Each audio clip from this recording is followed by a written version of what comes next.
سلام دوستان، امیدوارم حالتون خوب باشه. امروز با آموزش طراحی یک بنر تبلیغاتی جذاب اومدم پیشتون. من نغمه‌ام و اینجا کانال اسکیل وی هستش. داخل کانالم آموزش فتوشاپ رو به زبان ساده و روان و رایگان براتون قرار میدم و اگه به یادگیری فتوشاپ علاقه دارید حتما یک سر به کانالم بزنید و برای حمایت از کانال من سابسکرایب یادتون نره.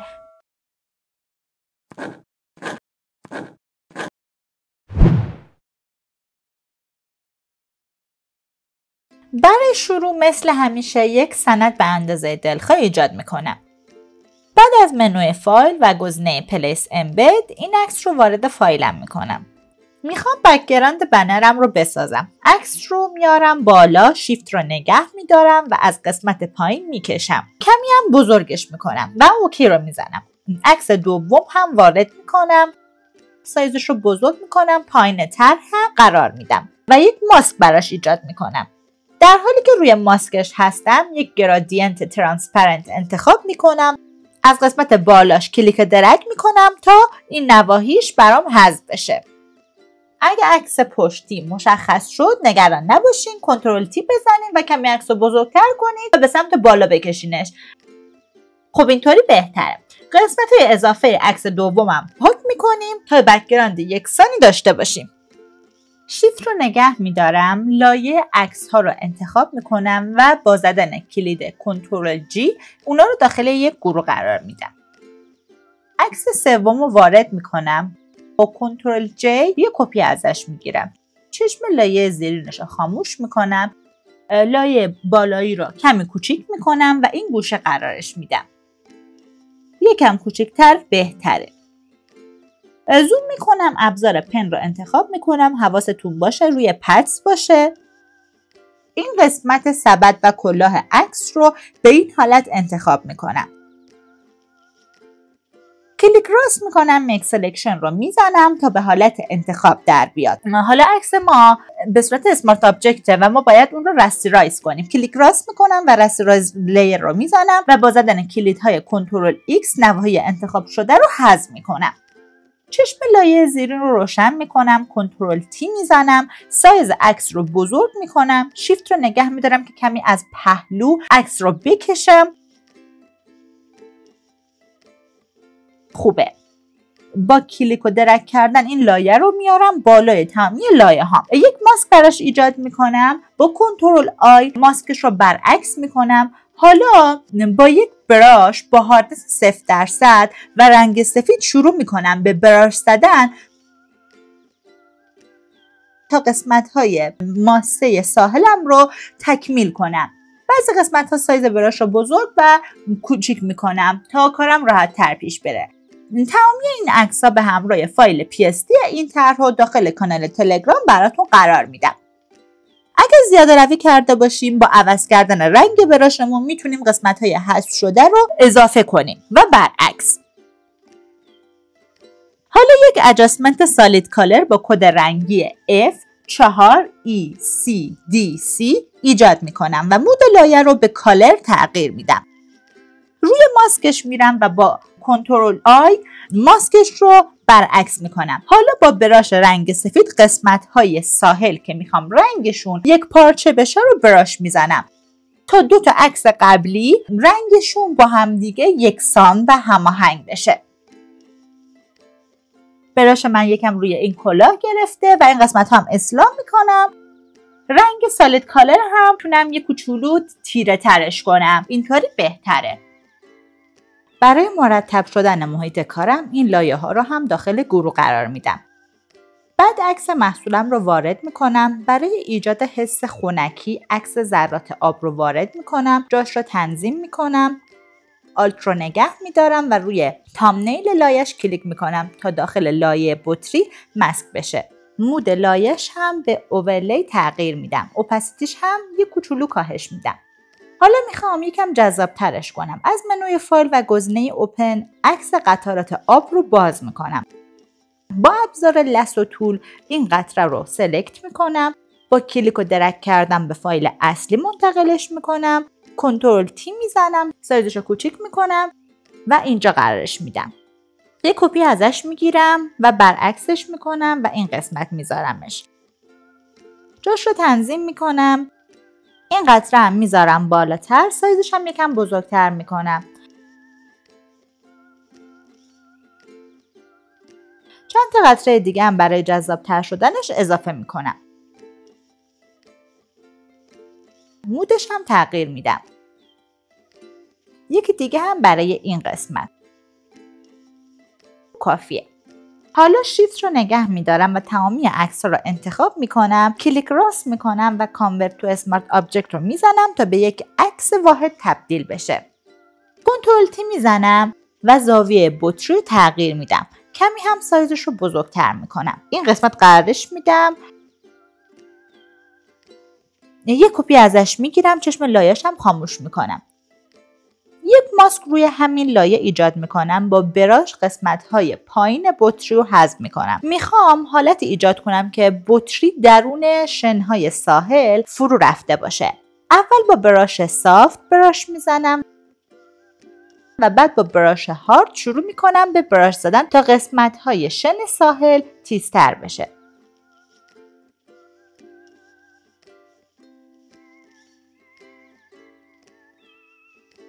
چشم این لایه هم روشن میکنم، سایز بطری رو کوچیک میکنم، یک کپی ازش میگیرم، جاش رو تنظیم میکنم جوری که حس بشه داخل این سبد قرار داره. برای حذف قسمت‌های اضافه این بطری هم از ماسک و براش زدن استفاده میکنم. برای بطری آخر هم همین کار رو تکرار میکنم.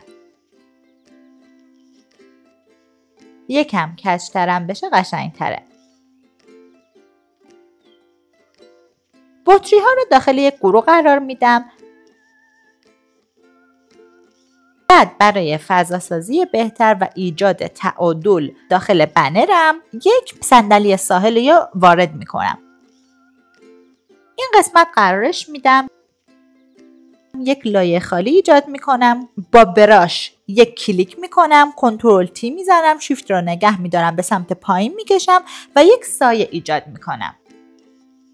سایه رو زیر صندلی قرار میدم، اپاسیتیش رو هم به 30% کاهش میدم و ازش یک کپی میگیرم، با کنترل تی سایز و حالتش رو تغییر میدم و زیر پایه های صندلی قرارش میدم. اپاسیتیش هم یکم بیشتر باشه بهتره.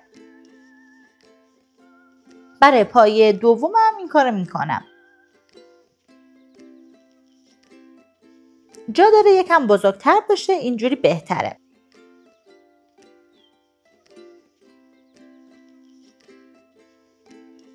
عکس نخل رو هم وارد میکنم، ساحل که بدون نخل نمیشه. حالا جاش و سایزش رو تنظیم میکنم. حالا میخوام برای بنرم یک منبع نور ایجاد کنم. با توجه به این منبع سایه گذاری رو روی بطری ها انجام بدم. یک لایه خالی ایجاد میکنم با براش مناسب و یک رنگ زرد روشن. 2 بار براش میزنم. این براش هم براتون داخل کانال تلگرام قرار میدم. کنترل تی میزنم تا زاویه و سایز نور رو تنظیم کنم. مود لایه رو به اسکرین تغییر میدم، یکم جابجاش میکنم.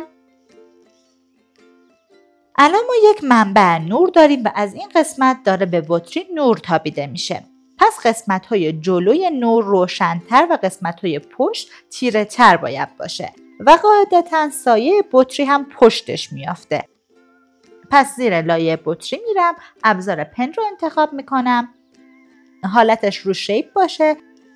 یه همچین شیپی رو میکشم، استروکش رو نان میکنم و برای فیلش یک رنگ تیره انتخاب میکنم. گوشه های شیپ رو هم جابجا میکنم تا حالت دلخواهم ایجاد بشه. از قسمت پرپرتیز بهش فدر میدم. اگر این قسمت رو ندارید از منوی ویندو میتونید فراخونیش کنید. فدر باعث میشه که لبه های شیپ هم نرم تر بشه. باز تنظیمش میکنم تا حالتی که میخوام رو داشته باشه.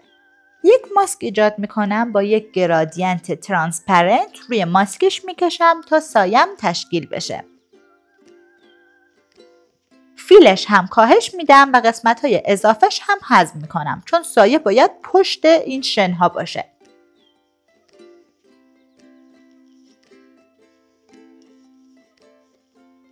سایم کار میکنم تا حالت بهتر پیدا کنه. کافیه. برای ایجاد سایه و روشن بطری یک ادجاستمنت کرو باز میکنم. روی این آیکون میزنم که فقط روی همین لایه اعمال بشه. این نمودار رو به سمت پایین و تیرگی ها میکشم. ماسکش رو با کنترل آی برعکس میکنم و قسمت های پشت بطری رو تیره میکنم. چون به این قسمت ها نور نمیتابه. برای حذف سفیدی این قسمت هم یک لایه خالی رو مسکش میکنم داخل بطریم و با براش رنگ سبز براش میزنم تا تیره تر بشه. برای ایجاد هایلایت یک کرو جدید ایجاد میکنم. اونم ماسکش میکنم و این بار نمودار رو به سمت بالا و روشنی ها میکشم. و ماسکش رو برعکس میکنم و این قسمت های بطری رو براش میزنم تا روشن تر بشه. سایز براش رو بزرگتر میکنم و براش میزنم. تا اینجا خوبه. من میخوام بطریم درخشش بیشتری داشته باشه. یک لایه خالی ایجاد میکنم و مسکش میکنم داخل بطری. با یک رنگ زرد روشن اول با سایز براش کوچیک لبه های بطری رو اینطوری براش میزنم. بعد سایز براش رو بزرگتر میکنم و باز براش میزنم.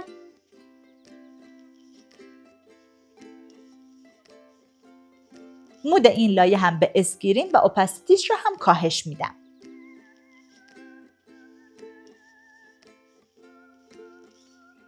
نمودار کرو قسمت سایه بطری هم کمی تیره تر میکنم. همین مراحل رو برای 2 تا بطری دیگه هم انجام میدم و دیگه توضیح نمیدم، خودتون میتونین ببینید.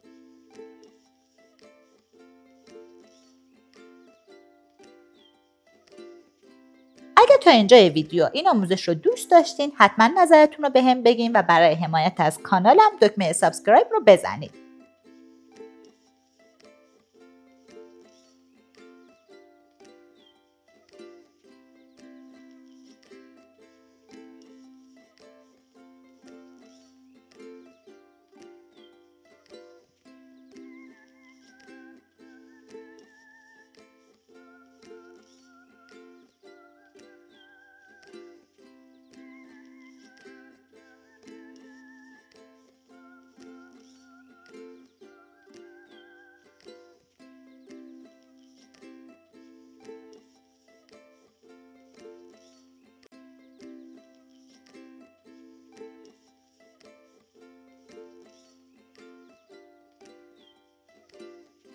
حالا میام روی لایه سبد یک کرو ایجاد میکنم و کمی این گوشه سبد ها رو تیره میکنم و براش سایه میسازم. و در آخر این پرنده ها رو وارد میکنم، سایزشون رو کوچیک میکنم و اینجا قرارش رو میدم. فیلش هم به 50% کاهش میدم. عکس لوگوی بطری هم اضافه میکنم. این قسمت قرار میدم که خالی نباشه. و برای تنظیم نهایی رنگ و نور طرح هم بالای تمامی لایه ها قرار میگیرم و یک ادجاستمنت لول با این تنظیمات ایجاد میکنم. بعد کالر بالانس رو ایجاد میکنم. برای کانال میدتون ها مقادیر مثبت 10 برای ساین، مثبت 8 برای مجنتا و مثبت 1 برای یلو. برای کانال شادوها به ترتیب مثبت 8 و مثبت 10 و برای کانال هایلایت ها مثبت 3 مثبت 5 و منفی 7 رو اعمال میکنم. یک لایه خالی ایجاد میکنم. با زدن کلید شیفت و F5 این پنجره برای من باز میشه. از این قسمت گزینه 50% گری رو انتخاب میکنم تا لایه با رنگ توسی برام پر بشه. بعد از منوی فیلترها نویز و اد نویز رو انتخاب میکنم. میزان 10 پیکسل نویز میدم بهش و مود لایه‌اش رو به اوورلی و فیلش رو به 40% کاهش میدم. خب بنر تبلیغاتی ما آماده شد. شما میتونید با خلاقیت خودتون المان‌های مختلف به طرح اضافه کنید و طرحتون رو جذاب‌تر کنید. و مرسی که تا پایان آموزش با من بودین. تا آموزش بعدی، خدا نگهدار.